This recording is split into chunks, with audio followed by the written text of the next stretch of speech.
Bonjour à tous, c'est Jérôme. Aujourd'hui, une vidéo un peu spéciale, plus ludique et dynamique. D'ailleurs, je vais parler français. Et en plus, on est sur le toit de ma maison pour profiter un peu du ciel bleu de Chihuahua.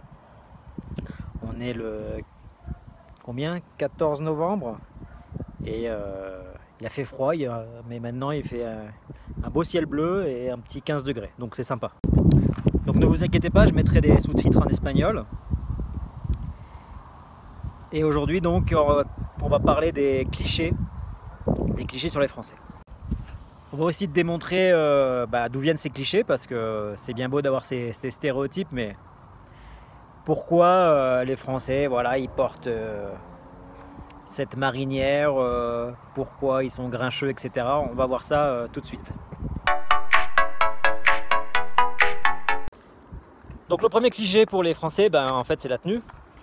Ils sont représentés avec un béret, j'ai pas de béret, désolé, avec une petite moustache, avec une écharpe ou un foulard, et avec ce vêtement particulier qu'on appelle la marinière.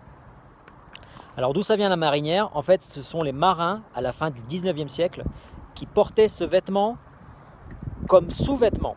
En fait, ils n'avaient pas de culotte, et ce vêtement allait jusqu'à hauteur des cuisses, le haut des cuisses, et servait à protéger, voilà, sous le pantalon, les marins. Donc ça, c'est à la fin du 19e siècle. Après, les créateurs de mode ont utilisé ce vêtement, en fait. D'abord Coco Chanel, au début du 20e siècle. Et c'est un vêtement plutôt féminin. Et ensuite, le plus récemment, Jean-Paul Gaultier, qui en a fait sa marque de fabrique. Et je vais mettre de toute façon une photo en illustration.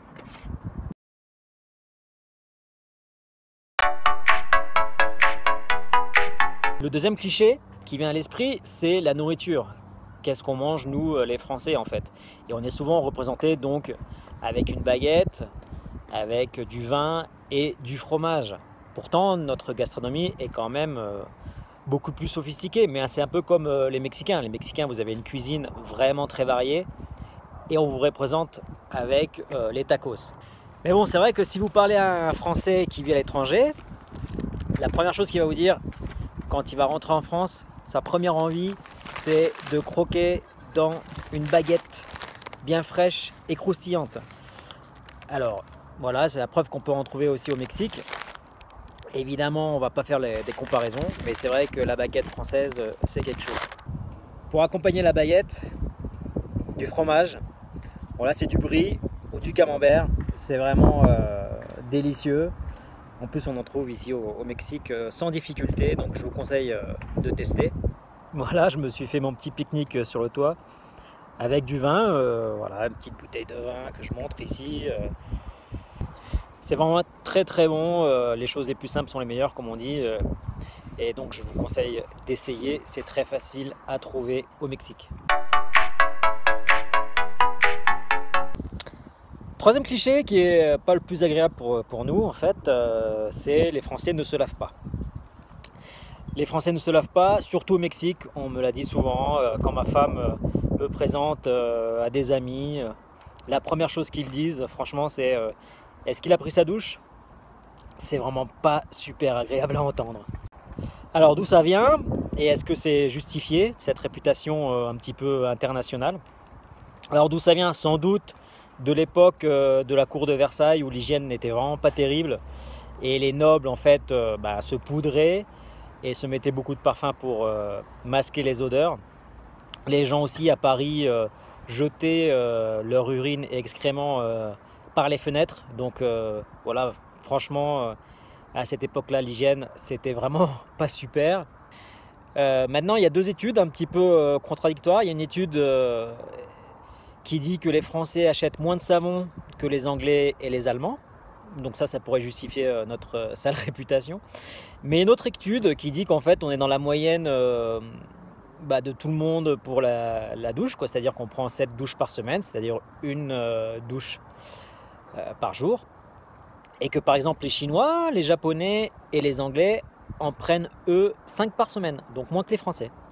Donc voilà, je mettrai le lien de l'étude pour vous montrer que je n'invente pas. Quatrième cliché, les Français sont râleurs. Bordel, mais c'est qui dit ça? C'est pas possible ça. Bon, bah là, franchement, moi le premier, oui, je râle. Franchement, je rouspète, comme on dit, je râle. Sur la route, je râle tout seul. Voilà, je suis pas du tout tempérament, justement, comme les Mexicains qui disent, bon voilà, todo está bien, no pasa nada. Non, les Français, on est râleurs. On râle quand on fait la queue, on râle quand il y a du trafic sur la route, on râle quand les gens conduisent mal. On râle tout le temps, c'est vrai. Cinquième et dernier cliché de cette vidéo, les Français font la grève. Alors, c'est vrai qu'on ne peut pas cacher qu'il y a des images de manifestations en ce moment, surtout qu'il y a un phénomène qu'on appelle les gilets jaunes. Ça dure un an en France. Tous les samedis, il y a des manifestations. Maintenant, d'où ça vient? Est-ce que ça vient de notre tradition insurrectionnelle, de la Révolution française, de la Commune de Paris en 1871, de mai 1968? Je ne sais pas, mais il y a aussi une contradiction dans ce cliché, c'est que les Français sont très peu syndiqués.